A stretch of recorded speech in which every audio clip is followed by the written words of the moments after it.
Assalamualaikum warahmatullahi wabarakatuh.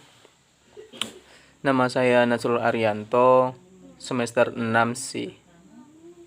Mata kuliah Kajian Gender, Prodi IKT, Sekolah Tinggi Agama Islam Al-Anwar Sarang Rembang.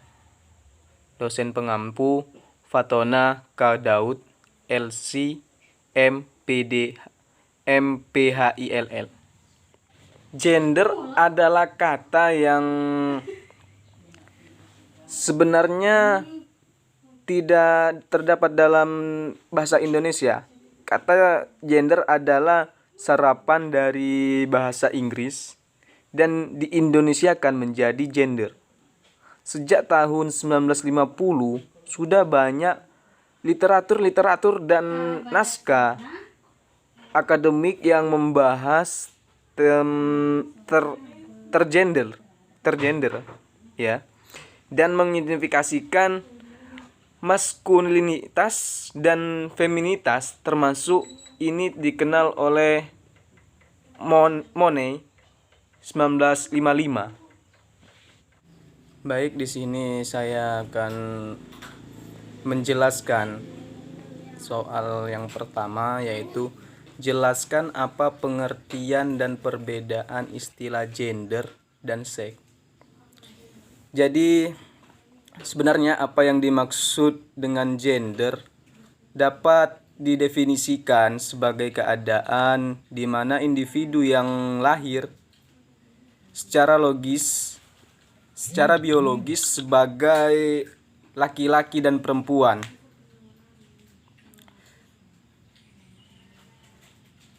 dan perempuan melalui atribut-atribut maskulinitas dan feminitas yang sering didukung oleh nilai-nilai atau sistem dan simbol masyarakat yang bersangkutan. Lebih singkatnya, itu gender dapat diartikan sebagai suatu konstruksi sosial atas seks, menjadi peran dan perilaku sosial. Istilah gender ini seringkali tumpang tindih dengan seks jenis kelamin, padahal dua kata itu merujuk pada bentuk yang berbeda. Seks merupakan penafsiran atau pensifatan,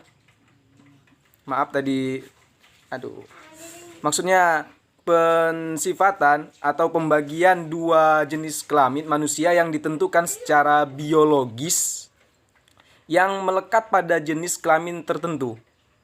Contohnya jelas terlihat, seperti laki-laki memiliki penis, skrotum, memproduksi sperma, sedangkan perempuan memiliki vagina, rahim, memproduksi sel telur. Alat-alat biologis tersebut tidak dapat dipertukarkan sehingga sering dikatakan sebagai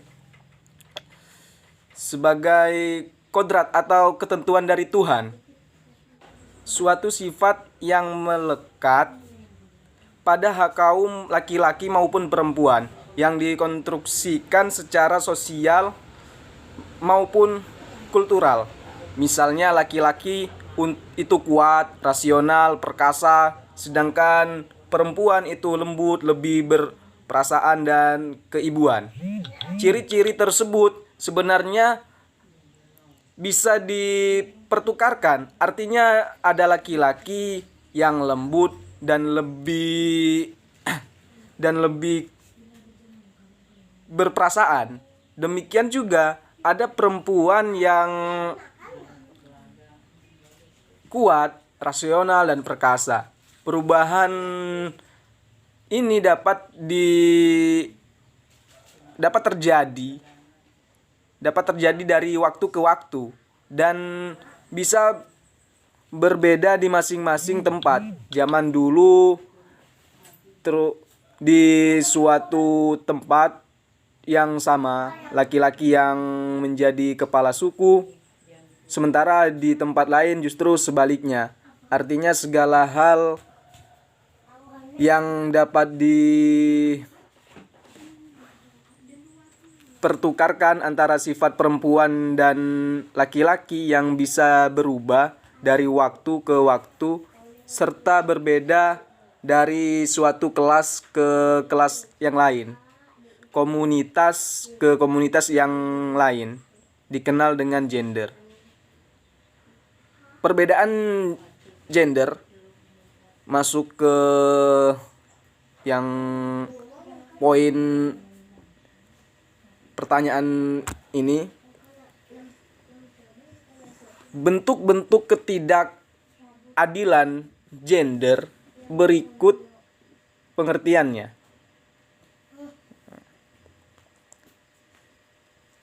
Sebelumnya yang awal tadi itu, kalau dalam perbedaan gender dan seks itu dapat kita lihat sudah tampak sekali dari biologis, seks dari biologisnya dibawa sejak lahir, sifat biologis. Sedangkan gender ditentukan oleh sosial, dapat diubah, berbeda setiap budaya. Kalau seks itu tidak dapat diubah, bersifat universal, sama dari waktu ke waktu. Kalau gender berbeda dari waktu ke waktu, bisa diubah melalui berbeda di setiap budaya tadi, dibentuk oleh sosial. Gender bisa diartikan sebagai ide dan harapan dalam arti yang luas yang bisa ditukarkan antara laki-laki dan perempuan.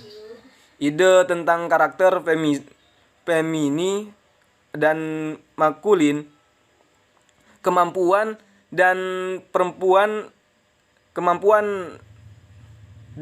harapan tentang bagaimana seharusnya laki-laki dan perempuan berperilaku dalam sebagai situasi disosialisasikan lewat perantara keluarga, teman, agama, media. Lewat perantara ini gender direfleksikan dalam peran-peran status sosial, kekuasaan politik. Dan dalam peran-peran status sosial, kekuasaan politik dan ekonomi antara laki-laki dan perempuan. Mengenai bentuk-bentuk ketidakadilan gender itu banyak. Salah satunya yaitu kekerasan, beban ganda,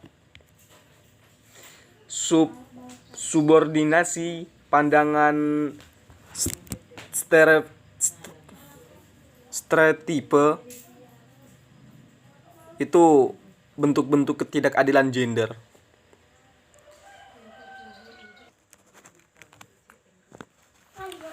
Bentuk-bentuk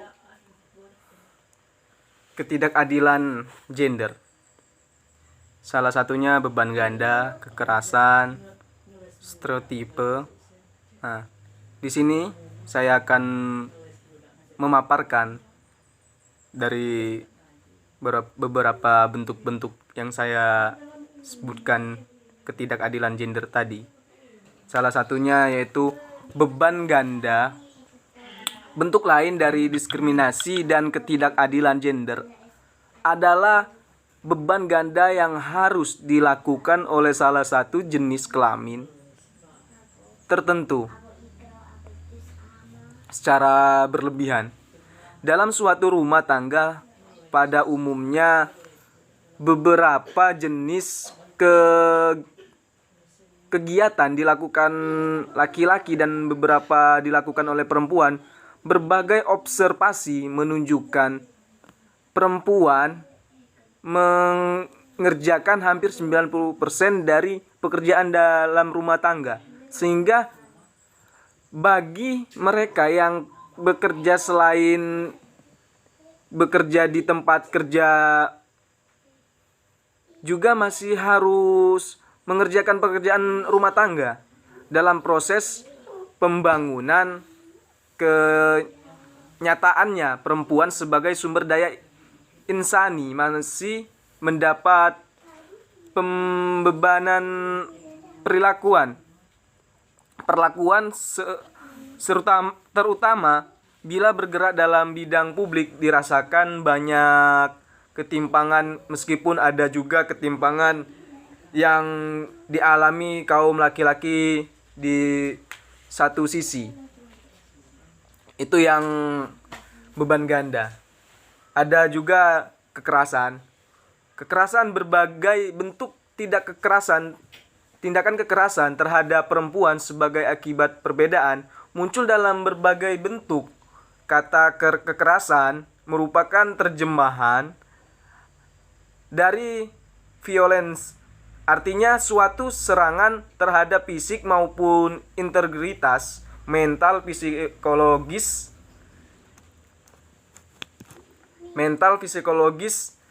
seseorang. Oleh karena itu kekerasan tidak hanya menyangkut serangan fisik saja seperti